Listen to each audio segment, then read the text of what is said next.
Hello, boys and girls. I am currently Bongo. We are at the end of our series called 5K Run the Race. And I thought I could tell you some jokes to celebrate. That's why I'm wearing the chicken mask. Okay, here goes. Knock, knock. Who's there? Bongo. Bongo who?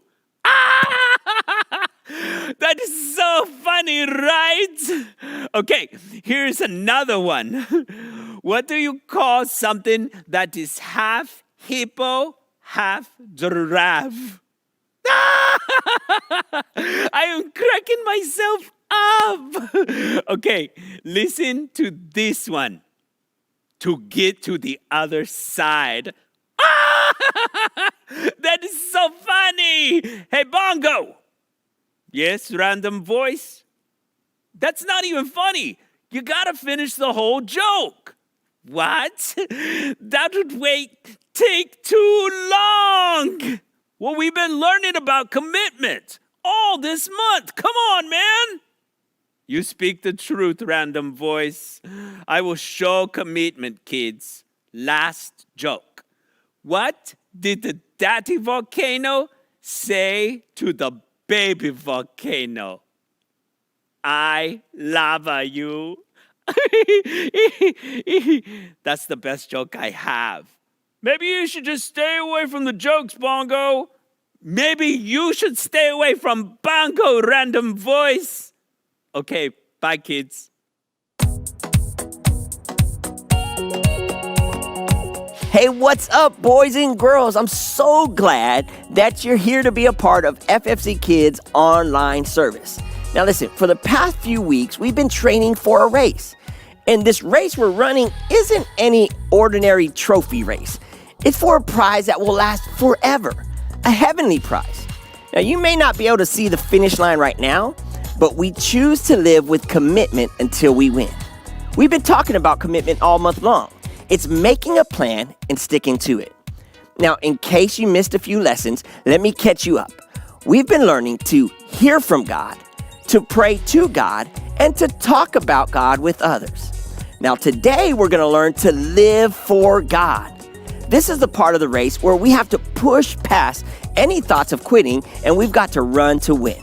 Now listen, that's enough talk for right now. It's time to run. It's time to win. I'll see you at the finish line. Let's check out our service.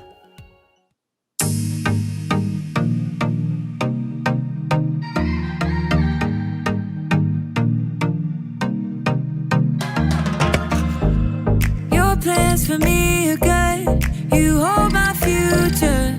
You're working all the time. You're the mountain mover.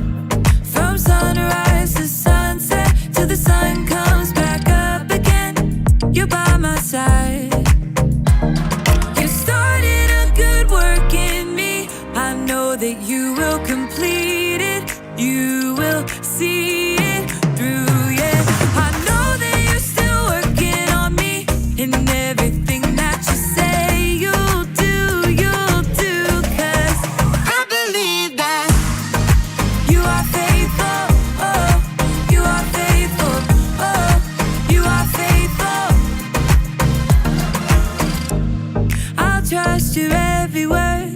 'cause I believe that you're working for my good. Yes, you're committed. From sunrise to sunset, till the sun comes back up again, you're by my side. You started a good work in me. I know that you will complete it. You will see it through, yeah. I know that you're still working on me, and everything that you say you'll do, 'cause I believe that you are faithful, oh, you are faithful, oh, you are faithful. You are my hope, you are my future, you are the mountain mover, you are faithful. You are my hope, you are my future, you are the mountain mover, you are faithful. You started a good work in me. I know that you will complete it. You will see it through, yeah. I know that you're still working on me, and everything that you say you'll do, 'cause I believe that you are faithful, oh, you are faithful, you are faithful, oh, you are faithful, oh, you are faithful, oh, you are faithful.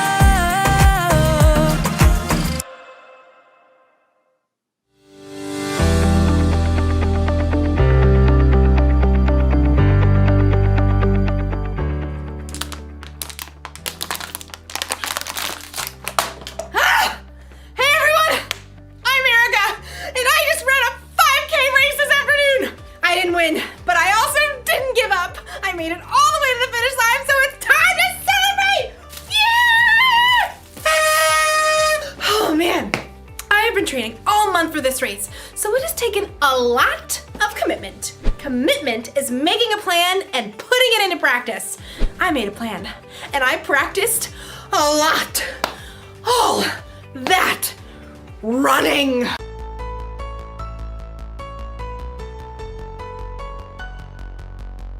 And strength training. And even training my brain. For a month, it's like training has been my life. Like, I thought about this race constantly. When I decided what to eat. Oh, when I chose how to spend my time.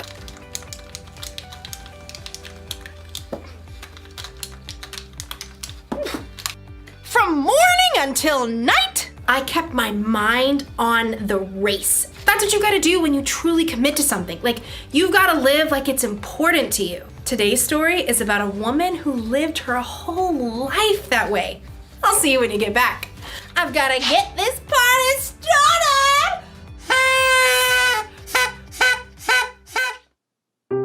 The Bible. It's 66 books of history, stories, letters, and poetry that fit together to form God's one big story. The epic adventure of how He created us and loves us so much that He made a way to rescue us. As we travel through the Bible, from Genesis to Revelation, we discover people who met God and found their lives changed forever.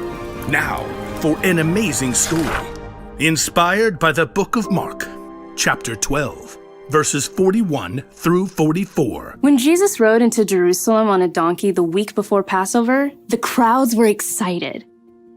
Hosanna! Blessed is the one who comes in the name of the Lord! Hosanna! In the name of the Lord! But the religious leaders were not. He's turning the world upside down. We'll have to fix that, won't we? All week, the religious leaders sent men to try trapping Jesus with trick questions. Teacher, is it right to pay taxes to Caesar? Every time, Jesus gave a wise answer that caught them off guard. Give back to Caesar what belongs to Caesar, and give back to God what belongs to God. Jesus knew the religious leaders were so puffed up with pride, they didn't want people to listen to anyone else. Jesus even warned the crowds about them. Watch out for the teachers of the law. They love to have the most important seats. They take over the houses of widows. They say long prayers to show off. One afternoon, Jesus and his disciples visited the temple. They sat down to rest for a moment across from the box where people came to put money they offered to God. Perhaps the disciples, mostly poor fishermen themselves, were impressed by the rich men giving gifts. Check out his robes. I think they actually might be silk. Jesus watched the rich men dropping handfuls of gold coins into the box. He knew that, like the religious leaders, they were proud to show how important they were. Check this out, world. Money, money, money. Always sunny in a rich man's world. Even though these wealthy men were giving impressive amounts of money, Jesus knew they had so much, this was easy for them. Simply a drop in the bucket. Huh. She looks a little out of place. The next person in line clearly wasn't wealthy. In fact, her patched robe showed she didn't have an extra cent to spare. A widow, probably. At that time, if a woman's husband died, she had no way to earn money and often had to live on next to nothing. 2 pennies? How's that gonna help anyone? Jesus was watching the woman too, but he saw something different, something more. Come over here, all of you. The disciples gathered around Jesus. What I'm about to tell you is true. That poor widow has put more into the offering box than all the others. Jesus' friends tried to sort it out. Excuse me, pennies versus gold? You couldn't buy an order of fish nuggets with that. Jesus knew what his disciples were thinking. The others all gave a lot because they are rich, but she gave even though she is poor. She put in everything she had. That was all she had to live on. Oh. When you put it like that. The rich men, like the religious leaders, were concerned with what things looked like on the outside. They didn't want to give in a big way that might force them to change on the inside. But the poor woman, who had almost nothing, chose to give everything. And Jesus saw her heart and knew that her pennies were worth far more than the rich men's gold.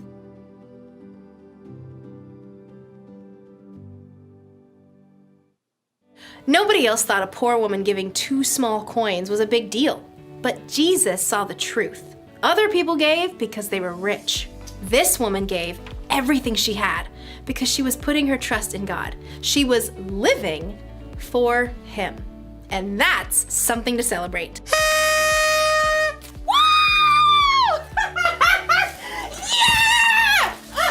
Living for God is about more than giving money. It's about trying to include God in every part of your day. It's about asking yourself before every choice you make, does this honor God? I could copy my friend's homework or do the work myself, like I'm supposed to.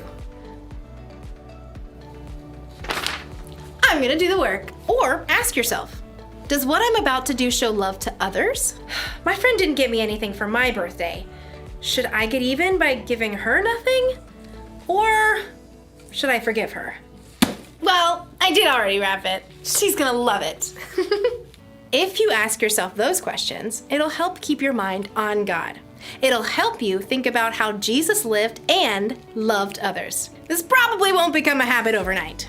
That's why the one thing to remember today is this: practice living for God.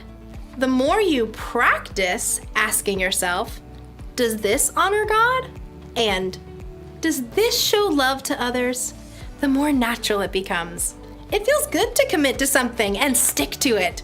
I'm glad I committed to running a 5K. I feel stronger and healthier, and between you and me, I think I'm going to start training for another one. But first, we celebrate! See you around!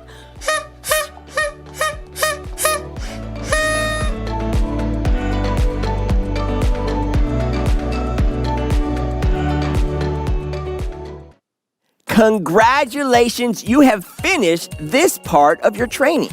We need to hear, pray, talk, and live. So now what? Well, now we repeat. Seriously, repeating those 4 steps helps you grow to be strong in Christ. Your life is your race, and we run it every single day. But don't worry, we don't run alone. We have Jesus and each other. Some of us may be moving along to a different speed or even taking maybe a different route than others, but don't be discouraged. Don't feel like you're falling behind because God wants you to run your own race. And remember, He's with you every step of the way. If you stumble, fall, or feel tired or get lost, just call His name. You've never gone too far off the path for Him. He'll get you back in the race again. So boys and girls, are you ready? Get set. We'll see you next time. Let's go, baby!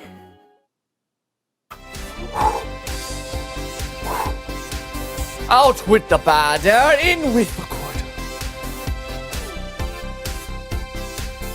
Give it up! Left work.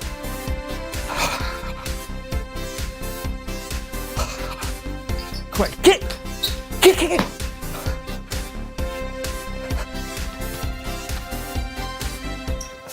I'm ready. 1, 2, 3, 4. I declare a thumb war. 5, 6, 7, 8. This will be a piece of cake. Oh. You were so fast. 2 out of 3. 8 out of 10. All right. 1, 2, 3.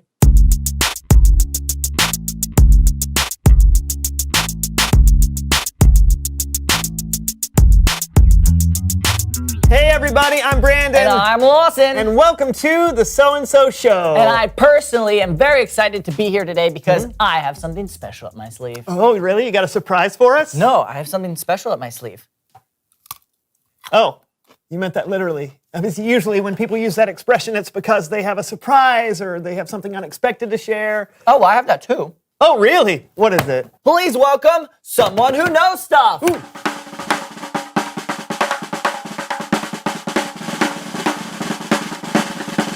Hey, sis, come on in. Grab a seat.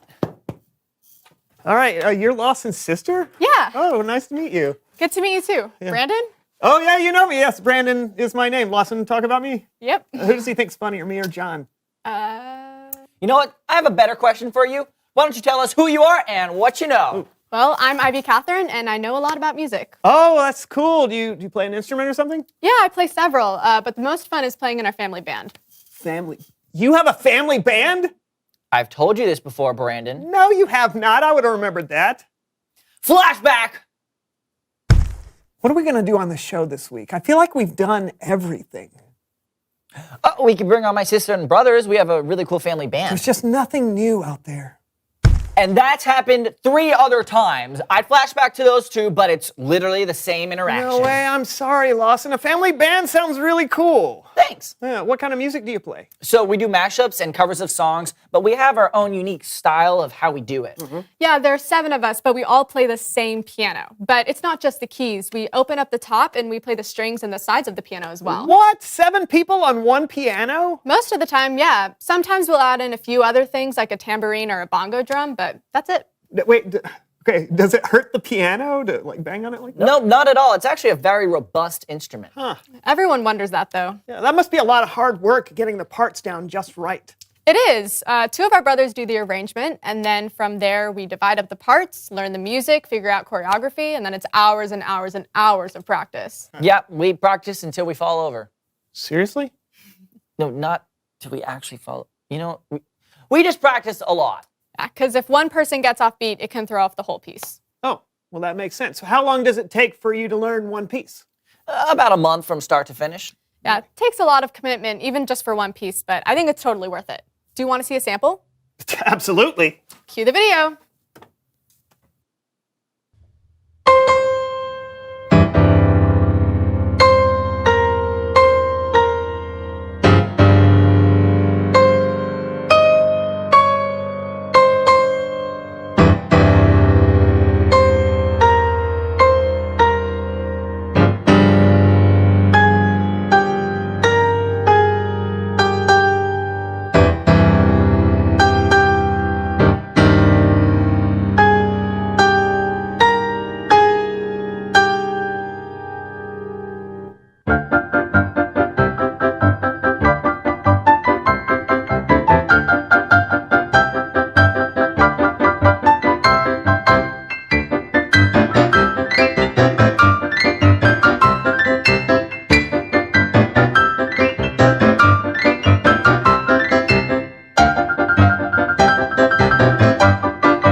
That was awesome. You guys, thank you for coming on the show, Ivy Catherine. You're welcome. Thanks for having me. Oh, man, Lawson, that was great. Seriously, you should have told me you had a family band sooner. I did, Brandon. It's Bible story time with Kellen.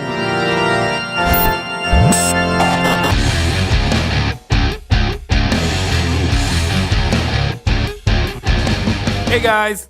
Hey, Kellen. Hey. What's going on today? Oh, Lawson's sister came on. Their family is so talented. Did you know he's in a family band? Of course. Lawson's always talking about them. Okay, I get it.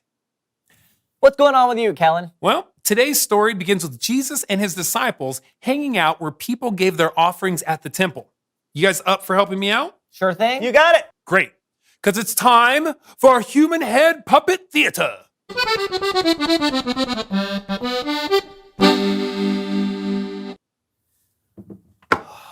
Whoa.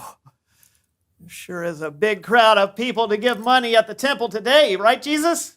I have so much money. How should I lighten the load of my heavy pockets?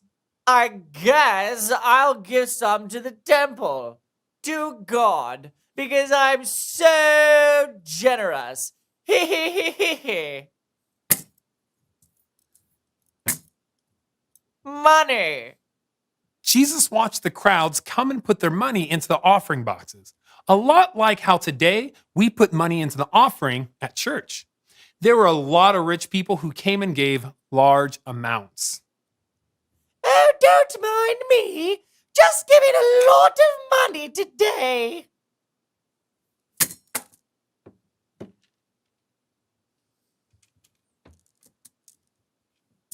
Wow, the people here really are generous. Don't you think so, Jesus?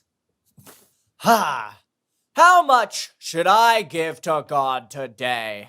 I have a lot. I suppose I can give a lot. Ooh, look at me being all generous and stuff.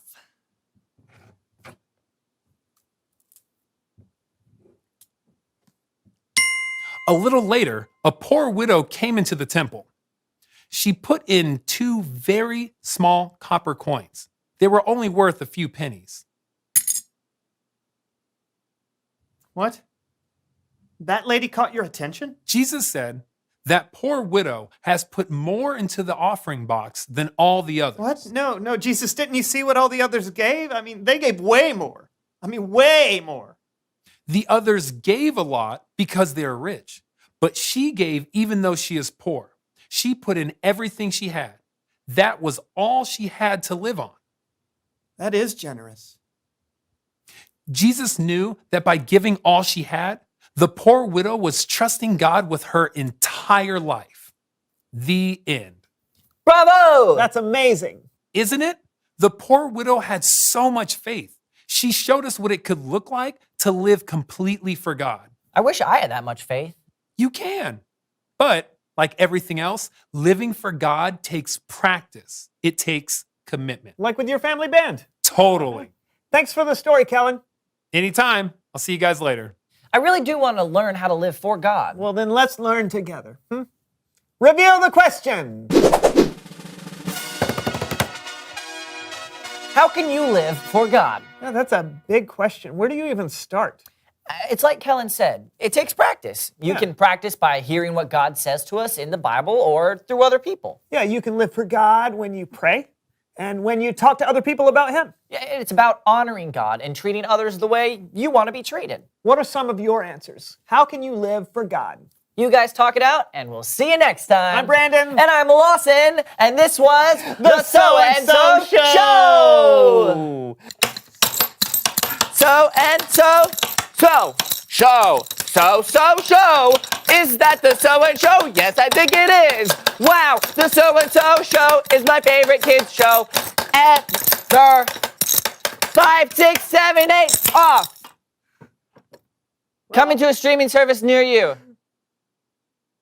Recorder solo. Oh no. This was a mistake. Yeah, I think so. We took a vote, you're out of the band.